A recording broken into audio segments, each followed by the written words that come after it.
अस्सलामुअलैकुम दोस्तों।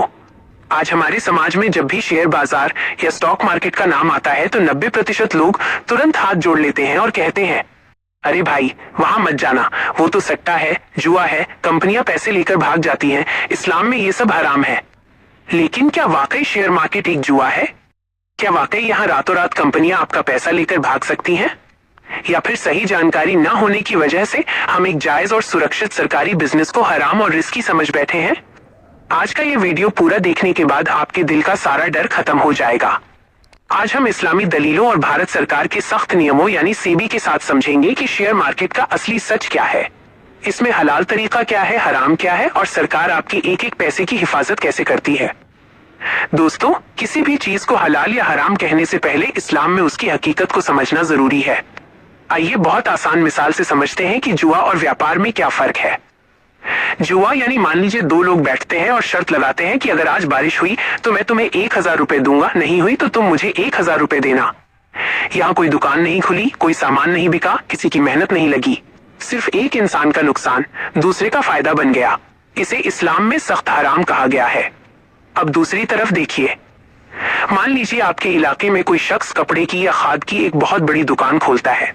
उसके पास दुकान बढ़ाने के लिए थोड़े पैसे कम हैं। आप अपनी मर्जी से उस दुकान में 10,000 रुपए लगाते हैं और पार्टनर बन जाते हैं। अब दुकान की तरक्की से जो मुनाफा होगा वो आपको मिलेगा। क्या ये जुआ है? बिल्कुल नहीं, यह पूरी तरह जायज और हलाल व्यापार है।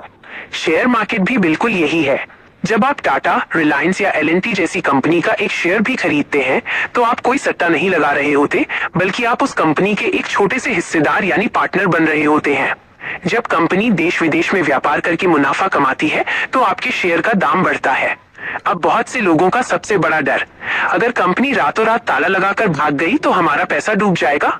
दोस्तों, पुराने जमाने में चिटफंड कंपनियां भाग जाती थी, लेकिन आज के डिजिटल इंडिया में शेयर बाजार के अंदर ऐसा होना नामुमकिन के बराबर है। क्यों? क्योंकि भारतीय शेयर बाजार किसी प्राइवेट आदमी के हाथ में नहीं है, बल्कि ये भारत सरकार की सबसे कड़क एजेंसी सेबी की निगरानी में चलता है। जैसे देश के सारे बैंकों का बाप आरबीआई है, वैसे ही पूरे शेयर बाजार का रखवाला सेबी है। गवर्नमेंट का यह सिस्टम आपकी सुरक्षा कैसे करता है, इसके बड़े नियम समझिए। पहला नियम, कोई भी एरी गैरी कंपनी बाजार में नहीं आ सकती। अगर किसी नई कंपनी को शेयर बाजार में आकर जनता से पैसे जुटाने हैं तो सेबी के नियम इतने सख्त हैं कि कंपनी को पिछले 3 साल का पूरा हिसाब किताब, अपनी पूरी संपत्ति और मुनाफा सरकार को दिखाना पड़ता है। चोर या फर्जी कंपनियां इस कड़े टेस्ट में पहले ही बाहर हो जाती हैं। दूसरा नियम, मालिक खुद अपने शेयर तुरंत नहीं बेच सकता। सरकार को शक ना हो, इसलिए सेबी का नियम है कि कंपनी के असली मालिकों के शेयरों को कई महीनों और सालों के लिए लॉक कर दिया जाता है। तीसरा नियम, कड़ी निगरानी और रियल टाइम ट्रैकिंग। सेबी के पास ऐसे आधुनिक कंप्यूटर हैं जो बाजार की एक एक सेकंड की ट्रेडिंग पर नजर रखते हैं। अगर कोई गड़बड़ी या घोटाला करने की कोशिश करता है तो सेबी तुरंत उस कंपनी के अकाउंट फ्रीज कर देती है और ट्रेडिंग रोक देती है। आपका पैसा ब्रोकर के पास नहीं होता। आप जिस भी ऐप से शेयर खरीदते हैं वो सिर्फ एक जरिया है। आपके शेयर सरकारी तिजोरी यानी NSDL या CDSL में आपके नाम और पैन कार्ड के साथ पूरी तरह सुरक्षित रखे होते हैं।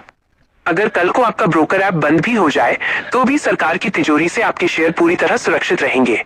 सरकार ने तो सुरक्षा दे दी, लेकिन एक मुसलमान होने के नाते हमारे लिए सबसे जरूरी है अल्लाह की रजा। शेयर मार्केट में काम करने के कुछ तरीके पूरी तरह नाजायज और हराम हैं, जिनसे आपको हर हाल में बचना है। पहला है शॉर्ट सेलिंग यानी मंदी का दांव लगाना। इसमें लोग क्या करते हैं, जो शेयर उनके पास है ही नहीं उसे पहले ही महंगे दाम पर बेच देते हैं और उम्मीद करते हैं कि दाम गिरेगा तो बाद में सस्ते में खरीद लेंगे।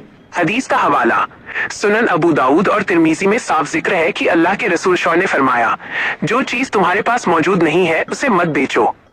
चूंकि शॉर्ट सेलिंग में आपके पास शेयर का मालिकाना हक नहीं होता, इसलिए यह तरीका हराम है। दूसरा है इंट्राडे और फ्यूचर्स एंड ऑप्शंस।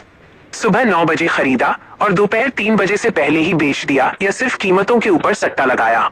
इसमें न तो आपको शेयर की डिलीवरी मिलती है, न आप मालिक बनते हैं। ये सिर्फ किस्मत आजमाने का काम है, जिसे शरीयत में सट्टा कहा गया है और ये सख्त मना है। तो फिर एक मुसलमान के लिए हलाल रास्ता कौन सा है? इसे कहते हैं इक्विटी डिलीवरी या लॉन्ग टर्म इन्वेस्टमेंट। इसे हलाल रखने के लिए इस्लामी स्कॉलर्स और मुफ्ती साहबान ने 3 कड़े पैमाने तय किए हैं। पहला, कंपनी का काम हलाल हो। आप जिस कंपनी का शेयर खरीद रहे हैं उसका मुख्य बिजनेस पूरी तरह पाक होना चाहिए।